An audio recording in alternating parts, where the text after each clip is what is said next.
जय भीम साथियों। जय भीम, जय भारत, जय संविधान, जय मंडल, जय जोहार। आज का ये महत्वपूर्ण लाइव एक जो प्रकरण हुआ है मेरठ में उसको लेकर है और बहुत सारी इंपॉर्टेंट बातें मुझे आपके बीच में रखनी है।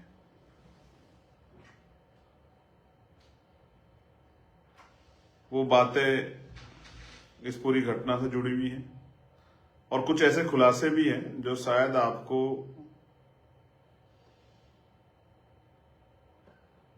अंदर से सोचने को मजबूर कर दें, जैसी मुझे जानकारी है।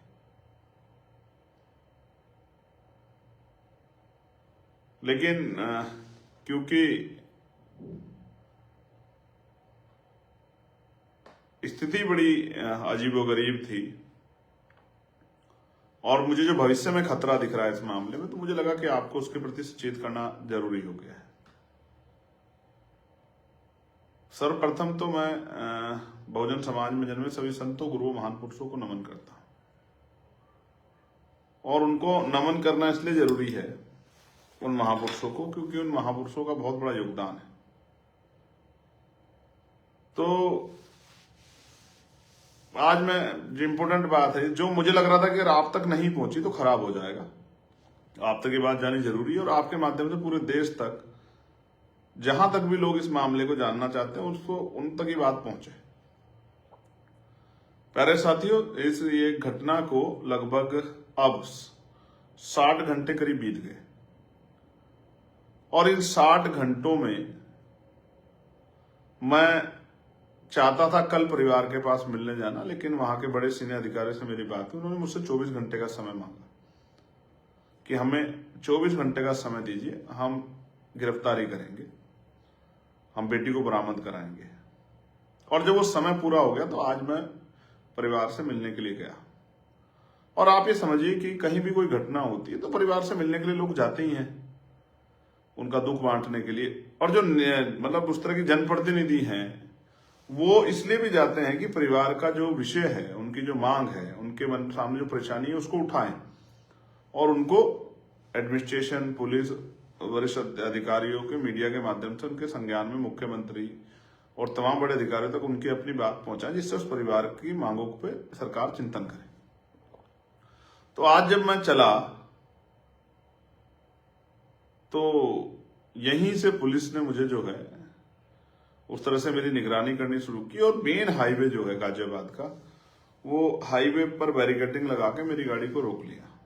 मैंने उनसे आग्रह किया कि भाई मैं जाना चाहता हूं उस परिवार की पीड़ा सुनने के लिए, उनकी आवाज उठाने के लिए। मेरी परिवार से बात हुई है, अभी भी आधा घंटा पहले मेरी परिवार से बात हुई, तो उन्होंने मुझसे कहा कि आपको आना है, हमारे यहाँ जरूर आना है। तो मैंने कहा कि आप मुझे क्यों रोक रहे हो?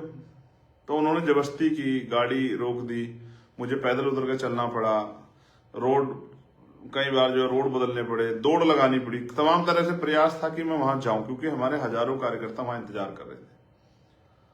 और जब मैं पहली गाड़ी से क्रॉस किया तो हम मतलब पहली जगह से हम लोग काफी दूर हाथापाई, मतलब पुलिस के लोग धक्का देते रहे, लात मारते रहे। एक कील जैसी नकुली चीज जो है यहाँ अगर आप देखोगे, यहाँ ये रही, वो मेरे हाथ में भी जो है लग गई। मैंने ऐतराज भी किया कि पुलिस को अपना रोकना है, ठीक है, उसका एक तरीका है, लेकिन रोकने के साथ इस तरह की बदतमीजी नहीं करनी चाहिए। लेकिन हमारे साथियों ने हिम्मत बढ़ा के जो है और पहले पड़ाव को हम लोगों ने पार कर दिया। जैसे आगे निकले तो दूसरी जगह बैरिकेडिंग कर रखा है, वहां से मैं फिर दूसरी तरफ गया। फिर मैंने एक आगे जाके मोटरसाइकिल ली, मोटरसाइकिल से मैं और मेरे साथ जो सुरक्षाकर्मी थे, हम लोग ऊपर हाईवे पे चढ़े। एक ट्रक से हम लोग जो है, हमने 1 किलोमीटर करीब सफर तय किया और हमने फिर अपनी गाड़ी जो हमारे साथियों की थी उनमें एक गाड़ी रुकवा के बैठने को, तब फिर पुलिस सामने आ गई और इस तरह जैसे फिल्मों में होता कि गाड़ी बिल्कुल सामने लगा दी, चाहे हमें चोट लग जाए, चाहे हमारी गाड़ी को नुकसान हो जाए, चाहे उनको खुद नुकसान हो जाए। समझ नहीं आ रहा था कि ऐसा क्या हो गया।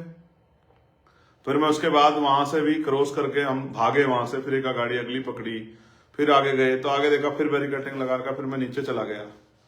फिर मैं एक गांव में के जाने वाले 3 लड़के थे, गांव के में घूम रहे थे, मैंने उनसे मोटरसाइकिल ली, मैंने उनसे आग्रह किया कि भाई मेरी मदद करो, मुझे वहां जाना है। उनके जरिए मैं 4, 5, 6 गांव में होता हुआ किसी तरह से मेरे टोल पे पहुंचा जहां हमारे साथी मेरा इंतजार कर रहे थे। फिर मेरी वहां अधिकारियों से वार्ता हुई, कई सारी चीजें हुई, 2 बार वार्ता हुई। मेरी एक ही डिमांड थी कि मैं परिवार से मिलना चाहता हूं, मेरी कोई जिद नहीं है कि मैं उस गांव में जाऊं कपसाड़ में, आप मुझे यही लाके मिला दो।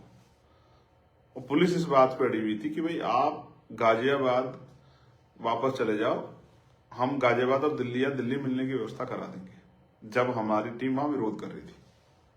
और मैं उनसे आग्रह कर रहा था कि भाई मैं यहाँ आया हूं तो मुझे यहीं मिलने दीजिए, परिवार को लाकर मिलवा दीजिए, मैं उनकी पीड़ा को सुन लूं, उनके हाल को जान लूं, उनकी जो परेशानियां हैं, उनके जो इस समय के जो महसूस कर रहे हैं, और मीडिया के सामने रख दूं, अपने लोगों के सामने रख दूं, सब लोगों तक ये बात चल जाएगी। आज मेरे लाइव में 6000 से ज्यादा लोग जुड़ के इस बात को देख रहे हैं, तो इसका मतलब सुबह से ये चीज लोगों के संज्ञान में है कि चंद्रशेखर वहां जाके उस परिवार की आवाज बनेंगे।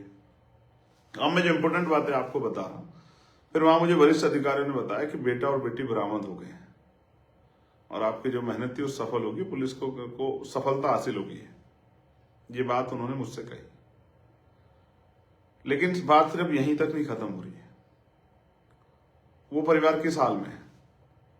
ऐसा क्या है कि जो फोर्स लगानी चाहिए थी अपराधियों को रोकने में, वो फोर्स मुझे रोकने के लिए लगाई गई। ऐसा क्या है, सब चीजों को जानते हुए भी इस तरह से जगह जगह बैरिकेडिंग करके और मेरी जान को दांव पे लगा के जो है पुलिस इस तरह की कार्रवाई कर रही थी। कौन इतना प्रेशर कर रहा था, इसका जवाब अगर कोई शख्स दे सकता है तो वो है जिलाधिकारी मुझे मेरठ, जो इस बात का जवाब दे सकते हैं। उनको इस बात का पुख्ता पता कि किसके इशारे पे मुझे रोका जा रहा था। अब मैं वहां जाके करता क्या, किसी के यहां दुख होता है, लोग जाते हैं, तमाम पार्टियों के लोग गए हैं, हम लोग जाते हैं, उनकी पीड़ा सुनते हैं, मीडिया के सामने रखते हैं। और जैसा हमने कहा था कि अगर हमारी मांग पूरी तो धरना देंगे, तो ये सरकार को धरने से डर क्या है, इसका जवाब भी सरकार ही बेटर तरीके से दे सकती है। मैं आपको जो चीज बताना चाह रहा हूं इंपॉर्टेंट, जो आपको जाननी चाहिए, और मुझे जो भविष्य का खतरा है, कल का जो मुझे खतरा है, जैसे बताया गया शाम में जब हम लोग वहां आंदोलन कर रहे थे, पुलिस ने लाठीचार्ज किया या धक्का दिया, इधर खींचा उधर खींचा, कपड़े फटे, चोट लग गई, ये कोई बहुत बड़ी बात नहीं है। तो जब आदमी संघर्ष करने स्वाभिमान सम्मान के लिए निकलता है, इस तरह की सोचें जो होती है, इनसे नहीं घबराना चाहिए। और जो लोग घबराते हैं, मैं तो उनको बिल्कुल भी नहीं मानता कि वो इस बात के साथ सड़क पर निकलेंगे, हम मतलब जाएंगे तो हमें वो नहीं होगी, कोई परेशानी आ जाएगी। तो जिनको इस तरह का भय हो वो घर में रहे यार, काहे को जा रहे हो। बेसिक ये है कि मुझे किसने बताया कि लड़की कल ही बरामद करा ली गई, और आज क्योंकि हम लोग जा रहे थे और हम लोग अगर इस तरह की स्थिति हो जाती तो हमें पता पहले ये बात क्लियर हो जाती लड़की मिल गई, तो हम लड़की से मिलते, वो किस हालत में जानने का प्रयास करते। लेकिन पूरे शाम तक मुझे ऐसा लगता है कि जब बहुत दबाव बन गया तब पुलिस को, एडमिनिस्ट्रेशन को बताना पड़ा कि लड़की और लड़का बरामद हो गए, वरना उससे पहले सारे मामले को छिपाया जा रहा था। अब महत्वपूर्ण क्या है, अगर लड़की पुलिस के पास थी, पुलिस ने बरामद कर ली, तो आज पूरे दिन लड़की को कहां रखा गया, उसको क्या सिखाया गया, क्या समझाया गया। क्योंकि मुझे जो घटना बताई गई है चशमदीदों द्वारा या वहां के लोकल लोगों द्वारा कि वो लड़का उस लड़की को पिछले लंबे समय से परेशान कर रहा था, इस बात को लेकर गांव में विरोध भी हुआ था, इस पर चर्चा भी हुई थी, और लड़की ने स्पष्ट मना कर दिया था कि मैं इस लड़के से दूर रहना चाहती हूँ, इसको कहिए कि लड़का अपना कोई दूसरा रास्ता इख्तियार कर ले, मैं इससे बात नहीं करना चाहती। लड़का जबरन उस लड़की के पीछे पड़ा हुआ था और उसको टॉर्चर कर रहा था, उसको उस लड़की को मजबूर कर रहा था कि वो उस लड़के से बात करे। और उस दिन भी क्या हुआ, अगर आपने सुना हो कि उस लड़के ने खेत से निकल के उस लड़की को आवाज लगाई, जहां उसकी मां भी साथ थी, कि मुझे उससे बात करनी, लड़की ने मना कर दिया। तो जहां तक मुझे नजर आता हुआ ये है कि लड़के ने लड़की को धमकी दी कि अगर तुम मुझसे बात नहीं करेगी तो मैं तेरे परिवार का कत्ल कर दूंगा, और इस बात को पुख्ता करने के लिए उसने एक हथियार से उसकी मां का कत्ल कर दिया। डरी सहमी लड़की जिसकी मां का कत्ल उसके सामने हो गया हो या मृतक स्थिति में हो, वो उसको किस स्थिति में, एक आदमी था, 2 आदमी थे, 4 आदमी थे, उसको कैसे लेके गए, कहां लेके गए, किसी को नहीं पता है। अब मुझे डर क्या है? अब मुझे डर है कि लड़की को डराकर, लड़की को समझाकर, परिवार को डराकर, इसलिए शायद हमें जाने से वहां रोका जा रहा था कि हम ना मिले, हम ना अपनी बात, उनकी बात सुन पाए, ना कर पाए, कि जिसके लड़की को डरा के कल लड़के के फेवर में बयान दिलाए जाए कि मैं ही इसके साथ जाना चाहती थी। और इसका एक माहौल बनाने का काम कल से किया जा रहा है कि लड़का लड़की में प्रेम प्रसंग था, लड़का लड़की जो एक दूसरे को जानते थे, लड़की बड़ी है, लड़का छोटा है। ये सारी बातें कल से जो है वहीं आसपास के लोगों द्वारा, मीडिया का मैं धन्यवाद दूंगा, इस महान मीडिया का, जिसमें बिल्कुल भी नैतिक चरित्र नहीं है, कमजोर वर्गों की बेटियों के चरित्र का दमन करते हुए। ये भी एक तरह का नोचना होता है, जिस तरह का जो है वो मीडिया कर्मी कर रहे हैं। उनमें सब्र नहीं है, उनमें हिम्मत नहीं है जानने की, लेकिन उनको वो किसी भी अरे गहरे कहीं बाइट चला के ये बताना है कि लड़की गलत है। हम कल से देख रहे थे, चाहे हाथरस हो, हाथरस में भी यही हुआ, मीडिया ने डिबेट करनी शुरू कर दी। मेरे आज भी याद है, कुछ चैनल डिबेट करवा रहे थे और कह रहे थे कि फोन में, उनपे कोई जानकारी नहीं थी कि उनके फोन में मैसेज मिले हैं, उनकी बातें होती थी, उनका ये होता था, उनका वो होता था। आप समझिए पूरा नैरेटिव क्या, पूरा नैरेटिव उस परिवार को गलत बनाने का है। और ऐसा क्या है उस गांव में जहां कल सब लोग चले गए थे कि वहां एडवोकेट चंद्रशेखर आया, जो दलितों का ही, क्योंकि दलित सीट से जो है, रिजर्व सीट से, मतलब रिजर्व सीटों का से चुनाव व्यक्ति जो उन्हीं के प्रतिनिधि के रूप में उनका नेतृत्व करता है, उसको गांव में ना जाने दिया जाए, ये किसकी नाक का सवाल बना हुआ था। और जितनी मैं समझता हूं, ये हिम्मत डिस्ट्रिक्ट लेवल के अधिकारियों, डिस्ट्रिक्ट लेवल के नेताओं में या अधिकारियों में तो नहीं थी। जहां Ghaziabad police, Saharanpur police, Meerut police, Hapur police, तमाम एक इस तरह का मतलब संगठित जो है एक वो चला रहे थे, मूवमेंट चला रहे थे कि चंद्रशेखर वहां नहीं पहुंच जाए। ये क्यों था? इसका एकमात्र कारण मुझे नजर आता है कि परिवार दहशत में है, परिवार डर में है, और परिवार चंद्रशेखर आजाद से ना मिले, और परिवार को जिस तरह का दबाव बना जा रहा है, वो दबाव बनाने में पुलिस प्रशासन और वहां के लोकल लोग कामयाब हो जाएं, मुझे ऐसा लगता है। इस गांव की हिस्ट्री के बारे में 2018 के आसपास की एक घटना हुई थी जिसमें दलितों के घर जलाए गए थे। ये भी इस गांव का इतिहास है। ये भी मुझे आज वहीं किसी सज्जन द्वारा बताया गया। मैं आपको ये बात बता रहा हूं बहुत जिम्मेदारी से। उत्तर प्रदेश में गुंडा राज चल रहा है और खुद सरकार से जुड़े हुए लोग किसी भी कीमत पे अपराधियों को अपराध करने से रोकने में कामयाब नहीं हो पा रहे। लेकिन जो कोई आवाज उठाना चाहता है उनको रोकने का और उनको जो है तमाम तरह की मुसीबतों में डालने का काम सरकार के सारे पे पुलिस और एडमिनिस्ट्रेशन कर रहा है। मैं पुलिस के भाइयों का धन्यवाद दूंगा। वो कितना ही हमसे लड़ लें, कितना ही वो हमें कोहनी मार ले, कितना ही जो है वो जूते चला लें, कितना ही जो है और तमाम तरह के प्रयास कर ले, और ये कीले वीले, हम गोलियों से नहीं डरते, इनसे क्या डरेंगे, तो ये सारे प्रयास कर ले। मैं जानता हूँ कर्मचारी है उनका, वो मेरे खिलाफ नहीं है, वो किसी के खिलाफ नहीं है, वो तो ड्यूटी कर रहे हैं जिनको ड्यूटी दी गई। वरना बताइए गाजियाबाद पुलिस मुझे काहे को रोकेगी?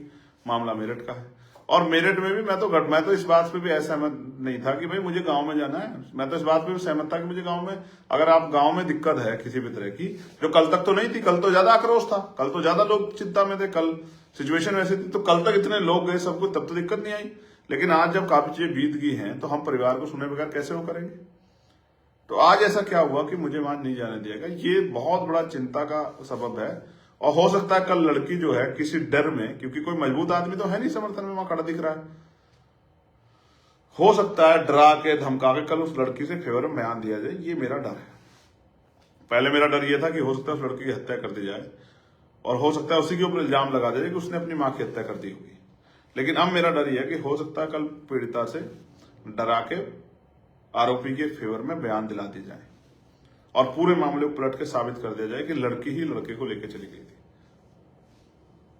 आप में इस बात को, क्योंकि हमारे बहुजन समाज के लोगों को इस पर निगाह रखनी है, और मैं पार्टी कार्यकर्ताओं का बहुत धन्यवाद दूंगा जो सुबह से टोल पे डटे हुए थे, दोराला टोल पे, प्रतापपुर टोल पे, जो लोग गांव में गए थे परिवार से मिलने के लिए, उन तमाम कार्यकर्ताओं का मैं दिल से धन्यवाद करूंगा। जब पुलिस मुझे जबरन उठा रही थी वहां, मुझे पकड़ के खींच रही थी, मेरे बाल खींचने की कोशिश कर रही थी। किसके इशारे पे, किसको खुश करने के लिए, मैं समझ सकता हूं। जो कार्यकर्ता सीना तान के एक जवान की तरह लड़ रहे थे, मैं उन तमाम भाइयों का बहुत धन्यवाद देता हूं। आज मेरी आंखों में उनका जो पहले सम्मान था उससे भी ज्यादा बढ़ गया कि किस तरह वो जो है रक्षा सुरक्षा कर रहे थे। लेकिन आप भी जानते हैं, इन परिस्थितियों में भी मैं नहीं चूका अपने परिवार के पास पहुंचने। तो मैंने पूरी कोशिश की कि आपको नहीं जानकारी, मैं 20 से 25 किलोमीटर मुझे बाइक पे बैठ के जाना पड़ा, और एक अकेले जवान के साथ जो हमारे साथ सुरक्षा के जवान थे, मैं उनका भी धन्यवाद दूंगा कि उन्होंने बेचारों ने काफी प्रोटेक्शन किया। लेकिन सिर्फ एक ही वो था,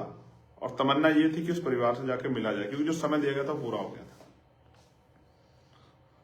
बहुत मुश्किल घड़ी, बहुजन समाज के लोगों को सतर्क रहना, सावधान रहना है।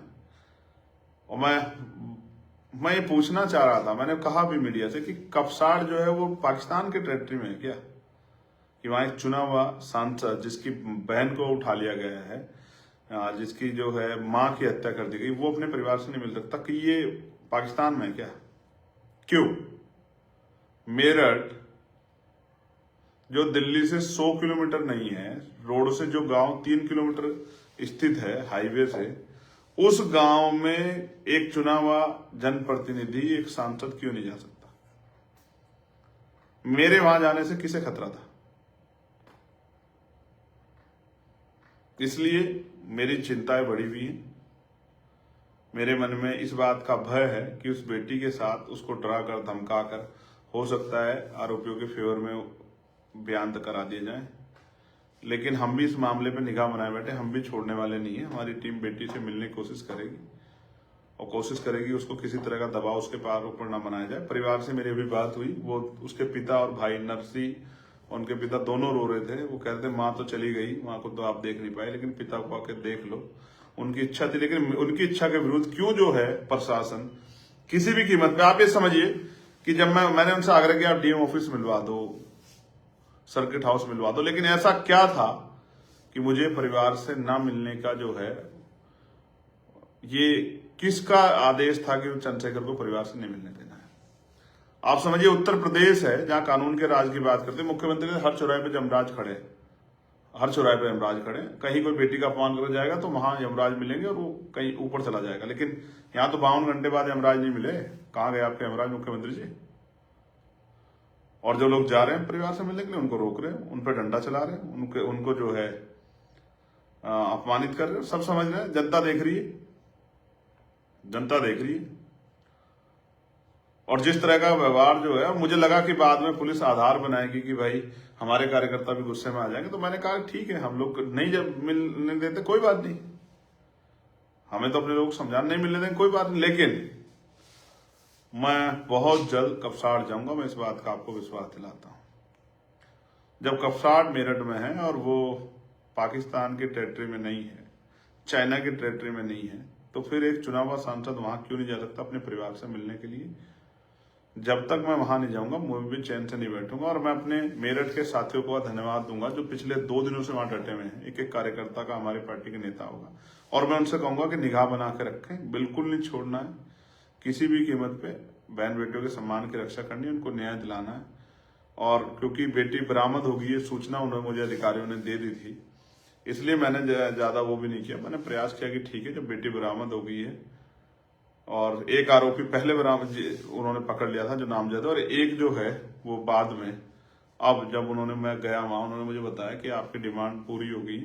मैंने उनसे भी कहा कि परिवार को सुरक्षा व्यवस्था आप मुहैया करिए लाइसेंस के साथ साथ, क्योंकि परिवार का सुरक्षित रहना बहुत जरूरी है, उनको किसी तरह का भय ना हो। तो ये सब चीजें मैं आपके सामने इसलिए लाना चाहता था क्योंकि जिस तरह की मुझे सूचनाएं मिली, और जिस तरह का आज परिवार से ना मिलने देना, परिवार पर प्रेशर बनाना, और किसी हर तरह रोकना, हजारों की संख्या में फोर्स लगाना, ये इस बात को स्पष्ट करता है कि कहीं तो कोई खेल है, कहीं तो कोई बात है जिसको प्रशासन छिपा रहा है। उत्तर प्रदेश है ये। मैं किसी भी जाति की हो, किसी भी धर्म की हो, किसी भी पार्टी जुड़ी महिलाओं को पूछना चाहता हूं, आपने देखा है ना, कभी कभी कुछ अपराध इतने जघन्य होते हैं जिनके लिए किसी के पास जवाब नहीं होता है। एक माँ जो अपनी बेटी को खींच के ले जाते हुए गुंडों को नहीं देख पा रही थी, जो सामना करने के लिए मैदान में आई और उस माँ को धारदार हथियारों से किस तरह से उसको कुचल दिया गया, ये आपने और मैंने देखा। ये उत्तर प्रदेश है, ठाकुर योगी आदित्यनाथ जी का उत्तर प्रदेश है। उन्हीं की सरकार में कमजोर वर्गों की बेटियों को उठा लिया जाता है और उनकी माओं के साथ, जब एक माँ जो है ढाल बन के, शेरनी बन के अपने बच्चों की रखवाली के लिए खड़ी जाती है, तो उनकी माओं को धारदार हथियार से कुचल दिया जाता है। और जो उनकी न्याय की आवाज उठाने के लिए जाते हैं उनको पुलिस सड़क बैरिकेडिंग करके रोकने का काम करती है, धक्के देने का काम करती है। ये आपने मैंने देखा। मैं एक काम कह के आया हूं उनसे, आप सुनोगे मिल जाएगा, कि ये जो आज दर्द सीने में लेके जा रहा हूं कि अपने परिवार से नहीं मिल पाया, इस दर्द से रोऊंगा नहीं, आंख में आंसू लाऊंगा, घबराऊंगा नहीं, पीछे नहीं बैठूंगा, आगे बढ़ूंगा। अपने साथी से भी क्या क्या है, उन्होंने कहा साहब मुझे यहाँ चोट मार दी, मुझे पुलिस ने यहाँ डंडा मार दिया, मुझे यहाँ मुक्का मार दिया। मैंने उनसे भी कहा कि जब बहन बेटियों के सम्मान की रक्षा के लिए, सुरक्षा के लिए जिम्मेदारी लेके घर से निकले तो फिर किसी से घबराओ मत। ऐसी मुसीबतें आपका रास्ता नहीं रोक सकती, आपको कमजोर नहीं कर सकती। डटो मैदान में, ये तो आएंगी मुसीबतें। अगर देश के क्रांतिकारी जिन्होंने देश की आजादी की लड़ाई लड़ी, अगर वो इन बातों से डर जाते तो क्या देश आजाद हो जाता? क्रांति खून मांगती है, बलिदान मांगती है। अगर आजादी चाहिए, स्वाभिमान सम्मान का जीवन चाहिए, तो संघर्ष करने का मादा रखो। जिन साथियों ने संघर्ष किया उनको आभार। जिन साथियों ने पूरा दिन लगाया, मेरठ की पूरी टीम को, मुजफ्फरनगर की, गौतम बुद्ध नगर की, गाजियाबाद की, बुलंदशहर की, हापुड़ की पूरी टीम को धन्यवाद, सैल्यूट आपको।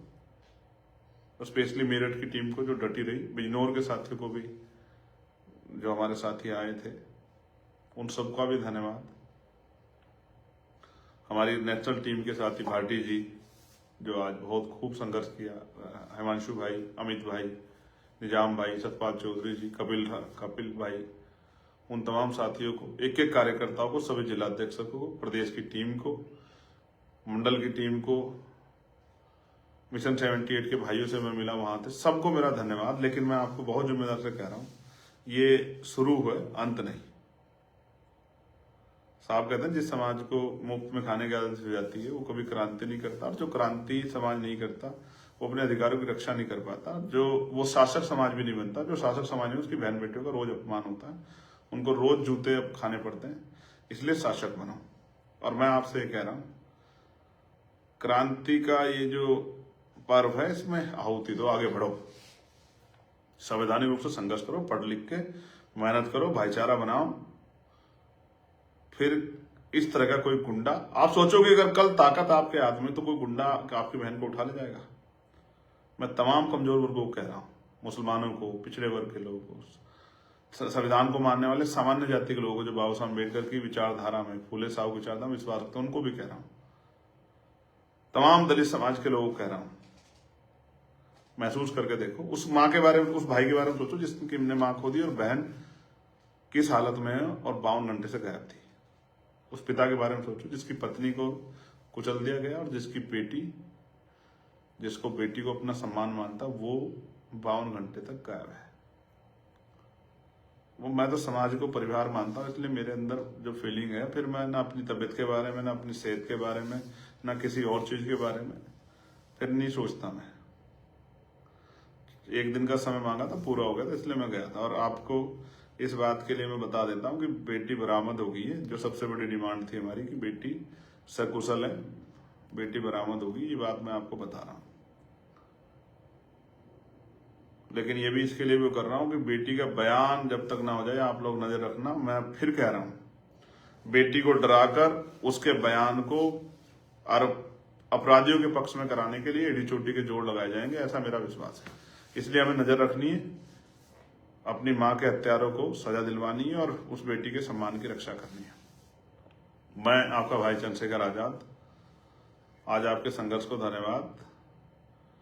और जो साथी डटे रहे, जिनको चोट लगी, मेरे प्यारों, अपना ख्याल रखना, लड़ाई लंबी है, एक दिन में संघर्ष परवान नहीं चढ़ेगा, लेकिन जब तक राजकाज नहीं बनेगा इस तरह के अपमान आपको सहने पड़ेंगे। इस अपमान से चिल्लाओ चीखो मत, इसको अपमान के घूंट को पियो और उससे संघर्ष करने की क्षमता पैदा करो और फिर मैदान में डटो, लोगों को जोड़ के भाईचारा बना के अपनी शक्ति बनाओ।